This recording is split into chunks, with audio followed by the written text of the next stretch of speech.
বৃষ্টির জলের জন্য রামপুরহাট মেডিকেল কলেজ হাসপাতালে 4 দিন ধরে বন্ধ সিটি স্ক্যান।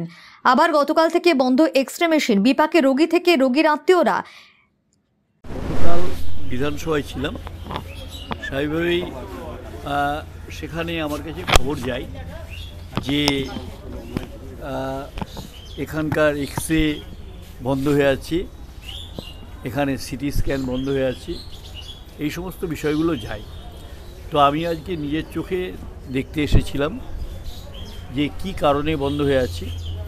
তো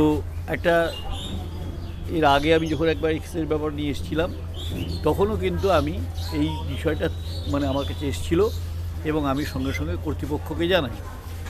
এরপরে যে ওয়াটার লগিং হয়ে যাচ্ছে বা জলটা ঢুকে যাচ্ছে, ঢুকে মেশিনপত্রগুলো খারাপ হয়ে যাচ্ছে এবং শর্ট সার্কিটেরও একটা আতঙ্ক থেকে যাচ্ছে।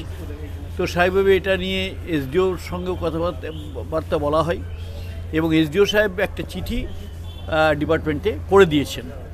আরেকটা বিষয় আপনাদের বলি, একটু বোধহয় ভুল সংবাদ পরিবেশন হচ্ছে। সেটা হচ্ছে যে এক্সরে বন্ধ, এইটা কিন্তু নয়। এটা দুটো এক্সরের ব্যাপার আছে। এক্সরে যে পরিষেবা দেওয়ার ব্যাপারটা সেটা দু জায়গা থেকে হয়। একটা হচ্ছে একদম এন্টায়ারলি যেটা সরকারের হাসপাতালের উদ্যোগে যেটা হয় সেটা একটা পরিষেবা দেওয়া হয়। আর একটা এক্সরে পিপিপি মডেলে আছে, একটা সরকারি আর একটা পিপিপি মডেল। সরকারিটা কিন্তু চালু আছে, এখন ব্যাপার হচ্ছে চাপটা অনেকটা বেশি। হ্যাঁ, যারা মনে করছেন যেখানে হচ্ছে না বলে বাইরে চলে যাচ্ছেন, কিন্তু তার কিন্তু কথা নয়। ঠিক আছে, এক্সের প্রয়োজনীয়তা অমুক তমুক বা তাড়াহুড়ো ইত্যাদি এই সমস্ত ব্যাপারগুলো আছে। সমস্ত বিষয়গুলো দেখে এই ব্যবস্থাটা হচ্ছে। আমি আমাদের মাননীয় স্বাস্থ্যমন্ত্রী চন্দ্রিমা ভট্টাচার্যের কাছে বিষয়টা তুলে ধরবো আগামী সোমবার, যার জন্য এখান থেকে সমস্ত কিছু নিয়ে আমি সোমবার দিন কথাবার্তা বলবো এবং তারপরে দরকার হলে আমি ডিএইচএসের সঙ্গে কথা বলবো, ডাইরেক্টর হেলথ সার্ভিসেসের সঙ্গে। আমি মেডিকেল কাউন্সিলের মেডিকেল অ্যাসোসিয়েশনের যিনি চেয়ারম্যান আছেন, হ্যাঁ, ডক্টর সুদীপ্ত রায়, তার সঙ্গে কথাবার্তা বলবো এবং ডাইরেক্টর মেডিকেল এডুকেশন যিনি আছেন ডিএমই, তার সঙ্গে কথাবার্তা বলবো যাতে সমস্যার দ্রুত সমাধান হয়ে যায়, সেই বিষয়টা দেখব। এবং এছাড়াও যারা এই বিষয়গুলো দেখেন তাদের সঙ্গে ডাইরেক্টলি কথাবার্তা বলবো। হাইড্রেনের যেটা জানা গেছে, জাতীয় সড়কের পাশে যে ড্রেনটা আছে সেই ড্রেনের কারণেই এই জল। হ্যাঁ, এটা ঘটনা এবং সেই জন্য আমি বলেছি যে 5 তারিখের পরে, যেহেতু 5 তারিখ বিধানসভা আছে, 5 তারিখেই আমি ফিরে চলে আসবো।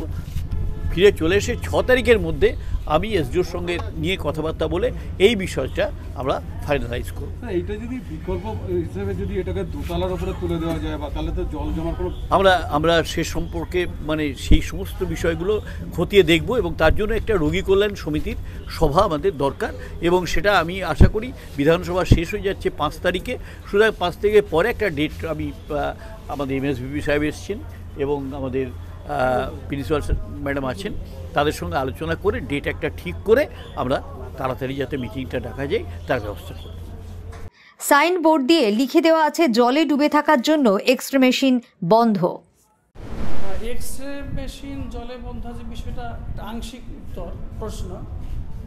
এক্সরে আমাদের দুটো জায়গা থেকে চলে, একটা আমাদের সরকারি ব্যবস্থাপনা থেকে চলে আর একটা পিপিপি মোডে চলে। যেটা পিপিপি মোডে চলে সেটাই মাঝে মাঝে জলে আক্রান্ত হচ্ছে সেই ঘরটা। আর আমাদের যে সরকারি যে ঘরটা আছে সেখান থেকে এক্সরে পরিষেবা আমরা প্রতিনিয়তই দিয়ে যাচ্ছি, এখনও চলছে।